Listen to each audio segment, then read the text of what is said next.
लोग सबको नमस्कार। डाइट बस्तर की ओर से आप लोग को ढेर सारी शुभकामनाएं। लॉकडाउन के समय में हम आशा करते हैं कि आप लोग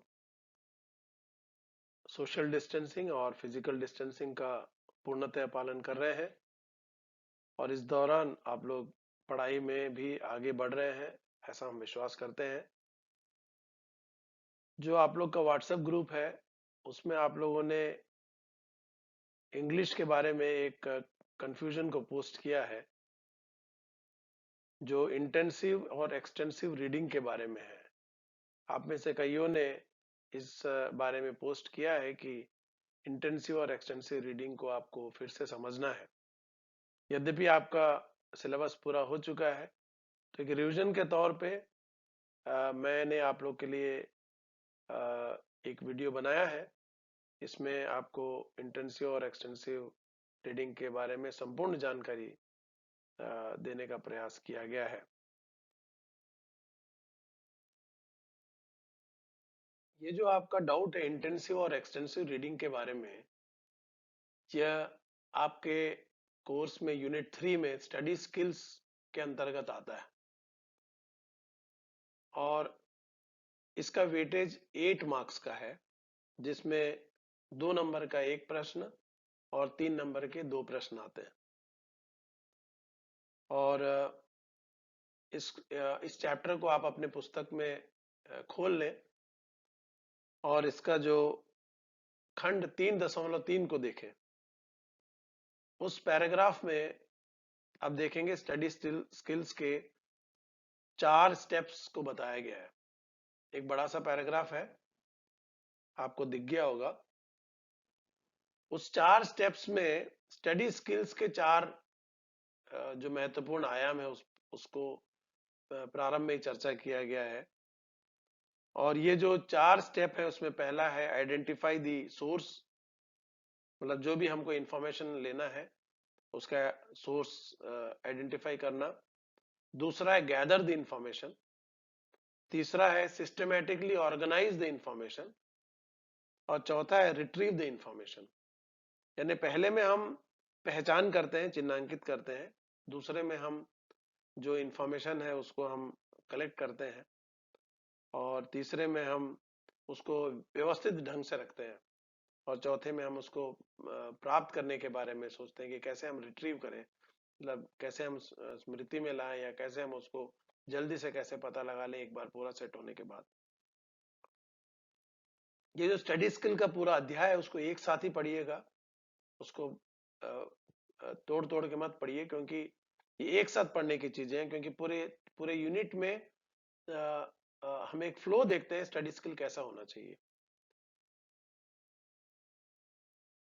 और इसमें एक एक आपके बुक में एक पिक्चर भी दिया हुआ है, वो पिक्चर को हम देख लेते हैं।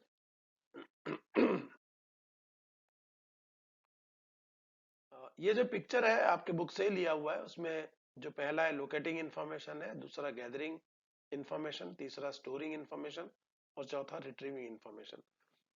इसमें हालांकि आपका जो डाउट है वो दूसरे नंबर पर आ रहा है, लेकिन फिर भी थोड़ा सा चारों के बारे में बताने के बाद में जो हमारा फोकस है उस पर हम आएंगे।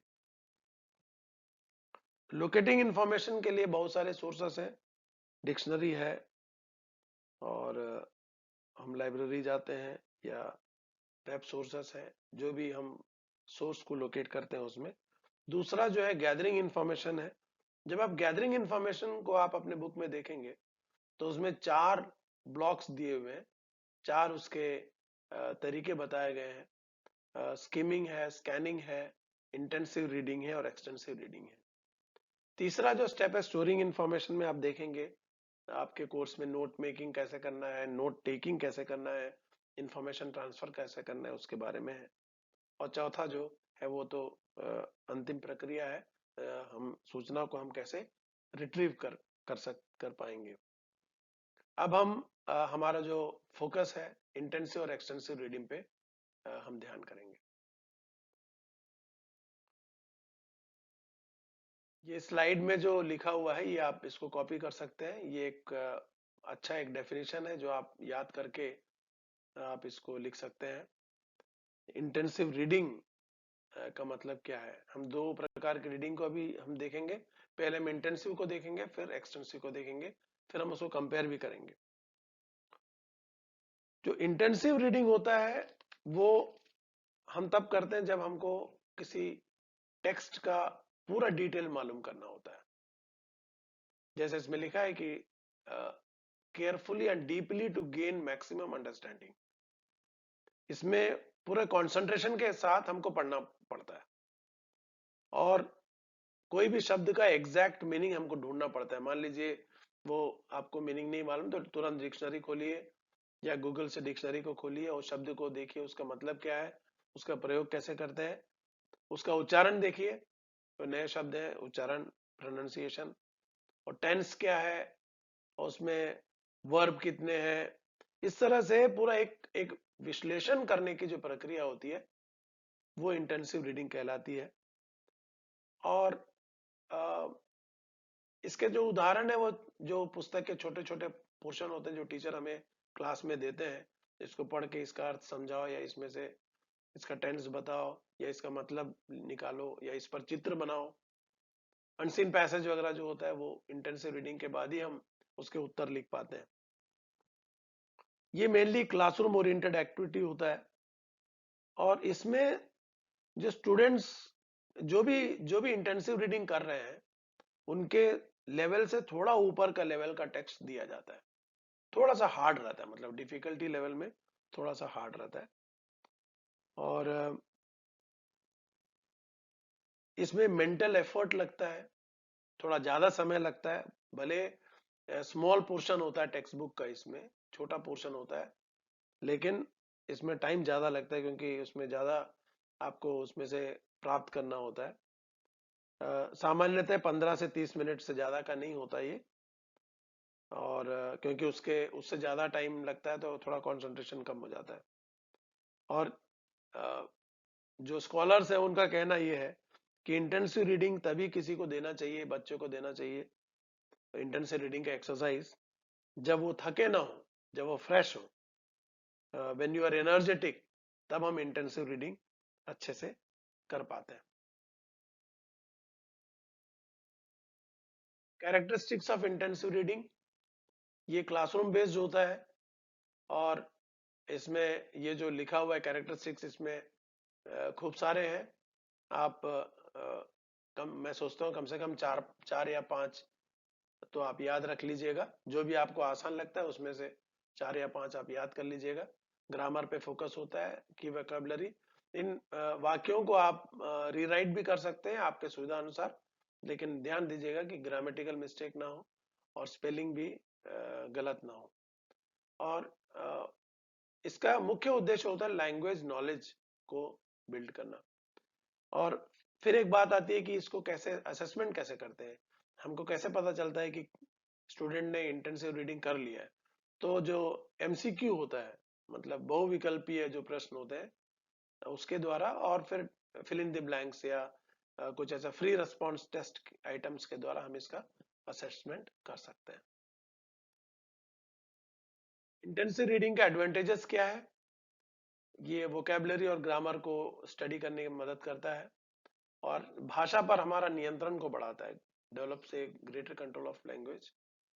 और जब जो टीचर होते हैं वो एक एक स्टूडेंट का जो उनका अंडरस्टैंडिंग का डिग्री है, कितना समझा है बच्चे ने, इसको पता लगाया जा सकता है। इसके ये इंटेंसिव रीडिंग का एक एडवांटेज है। इसके डिसएडवांटेजेस भी है क्योंकि बहुत कम लाइन का होता है, मतलब ज्यादा बड़ा टेक्स्ट नहीं होता, इसलिए रीडिंग का जो प्रैक्टिस होता है वो बहुत कम होता है। इसमें वो शब्दों को और ग्रामर को देखने में ही पूरा टाइम लगा देता है। रीडिंग का जो प्रोसेस होता है वो उसका प्रैक्टिस लेस होता है। और यदि कोई क्लास है उसमें बच्चों के वाचन की क्षमता अलग अलग है, मल्टी रीडिंग एबिलिटीज है, तो वहां पर ये थोड़ा दिक्कत होता है टीचर के लिए। और फिर स्टूडेंट को जो टीचर ने टेक्स्ट दिया उसको उसको पढ़ना ही पड़ता है क्योंकि टीचर ने सेलेक्ट किया है और बच्चे का कोई इसमें रोल नहीं होता, तो वो एक बोरिंग हो सकता है बच्चे के लिए। और लैंग्वेज पैटर्न्स को लर्न करने का भी उसके पास कम चांस रहता है क्योंकि छोटा, ज्यादा बड़ा टेक्स्ट नहीं होता। और बच्चे लोग नॉर्मली क्या करते हैं, ये जो इंटेंसिव रीडिंग को वो परीक्षा से या हमारा परीक्षण हो रहा है या हमारा आकलन हो रहा है उसी से वो रिलेट करते हैं, इसलिए मजे के साथ नहीं कर पाते हैं। अब आते हैं एक्सटेंसिव रीडिंग पे। एक्सटेंसिव रीडिंग वो रीडिंग है जो आप सामान्यतः घर में बैठ के लेट के पढ़ रहे हैं, या बस में सफर कर रहे हैं तो कुछ पढ़ रहे हैं, या ट्रेन में कुछ गाना सुनते हुए कुछ पढ़ रहे हैं, वो एक्सटेंसिव रीडिंग कहलाता है। जिसमें जिसकी परिभाषा आपको दी हुई है यहाँ पर, आप उसको देख सकते हैं, उसको लिख भी सकते हैं। और वो हमेशा जो है वो मुख्य उद्देश्य क्या है, उसमें क्या बताना चाहता है पढ़ने वाला। जैसे आप न्यूज़पेपर पढ़ते हैं और संपादकीय पढ़ते हैं, न्यूज़पेपर में कई बार हेडिंग देख के ही समझ में आया था नीचे क्या लिखा है, तो हम उसको पढ़ते नहीं है। तो वो सब एक्सटेंसिव रीडिंग के रूप में हम देख सकते हैं। बहुत डिटेल्स के लिए हम नहीं पढ़ते हैं, केवल एक जानकारी के लिए पढ़ते हैं और मजे के लिए भी पढ़ते हैं। कई बार कॉमिक वगैरह जो पढ़ते हैं, कहानी वगैरह पढ़ते हैं, मजे के लिए पढ़ते हैं, तो ये इसका नेचर सप्लीमेंट्री है और ये उसका उद्देश्य होता है। और ये हम थके हुए अवस्था में पढ़ सकते हैं, जैसे थके हैं, रिलैक्स मूड में है, तो हम इसको पढ़ सकते हैं, एंजॉय कर सकते हैं। रीडिंग हैबिट के लिए बहुत अच्छा है। जैसे हम बच्चों को रीडिंग हैबिट, बच्चों के अंदर रीडिंग हैबिट डालना चाहते हैं, तो एक्सटेंसिव रीडिंग बहुत बढ़िया है, क्योंकि हम उसके ऊपर प्रेशर नहीं डाल रहे हैं कि इसका उत्तर लिखो या इसका परीक्षण होगा। ऐसा कुछ भी नहीं होगा। ये लगभग 30 मिनट से 1 घंटे तक का हम इसमें दे सकते हैं। और जो टेक्स्ट का जो लेवल होता है जो हम एक्सटेंसिव रीडिंग के लिए देते हैं, वो नॉर्मली जो पढ़ने वाला बच्चा है, स्टूडेंट है, उसके लेवल के बराबर या उससे कम का होता है। इसके कुछ जो विशेषताएं, कैरेक्टरिस्टिक्स, इसमें भी मैंने 7 कैरेक्टरिस्टिक्स लिखा हुआ है। इसमें से कम 4-5 तो आप याद कर सकते हैं। जो सरल सरल है वो याद रखिएगा। ये जो बड़ा वाला एक कैरेक्टरिस्टिक्स है वो डेफिनेशन से रिलेटेड है। मतलब it's related to pleasure, information and general understanding. और ये स्पीड होता है इसका, एक खास बात होता है कि रीडिंग स्पीड जो है इसका ज्यादा होता है। यदि किसी ने पूछा कि इंटेंसिव रीडिंग और एक्सटेंसिव रीडिंग में फास्ट कौन सा रीडिंग होता है, तो आप बोल सकते हैं एक्सटेंसिव रीडिंग होता है। और मजे के साथ पढ़ने का वो भी एक्सटेंसिव रीडिंग होता है। और इसमें कोई असेसमेंट का बात नहीं है, स्वयं जो है जो पाठक है वो स्वयं पढ़कर अपना एनालिसिस कर सकता है। इसके जो एडवांटेजेस है, ये रीडिंग हैबिट को डेवलप करता है, कॉन्फिडेंस डेवलप करता है, क्योंकि हम कोई प्रश्न नहीं कर रहे हैं बच्चे से, हम केवल उससे चर्चा कर रहे हैं कि मजा आया कि नहीं, क्या क्या आया। बहुत ज्यादा हम उस पर टेस्टिंग का बर्डन नहीं होता, तो इसलिए उसका कॉन्फिडेंस बढ़ जाता है। Reading attitude, attitude improves attitude towards reading. Motivation भी होता है पढ़ने के लिए, बच्चे को मोटिवेट होता है, इंडिपेंडेंट रीडर बनता है। ओवरऑल जो है लैंग्वेज कॉम्पिटेंस बढ़ता है, ऐसे हम सोच सकते हैं। डिसएडवांटेजेस ये है कि इसमें बहुत समय लग जाता है। और एक खास डिसएडवांटेज है जो हमारे यहाँ के बच्चों के लिए ज्यादा ये डिसएडवांटेज है, क्योंकि जो जहाँ ऐसे जो जगह है या ऐसा एनवायरनमेंट है जहाँ पर लिटरेसी को बहुत ज्यादा प्रोत्साहित नहीं किया जाता, और वो भी इस फॉरेन लैंग्वेज के लिए, जैसे इंग्लिश में कुछ पढ़ना है, तो प्लेजर इन रीडिंग जो है उसको घर से सपोर्ट नहीं मिलेगा, ये हम जानते हैं। ये एक मेजर डिसएडवांटेज है ऐसे जगहों के लिए।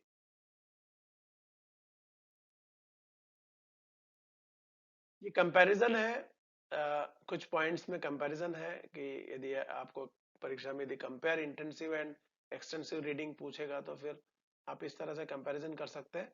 अभी तक जितनी चीजों को आपने देखा है उसके आधार पर भी एक कंपैरिजन आप टेबल बना सकते हैं।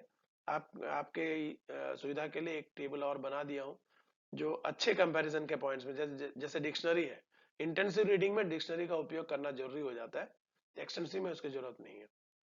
और इंटेंसिव रीडिंग मोस्टली क्लासरूम में होता है और एक्सटेंसिव कहीं पर भी हो जाता है।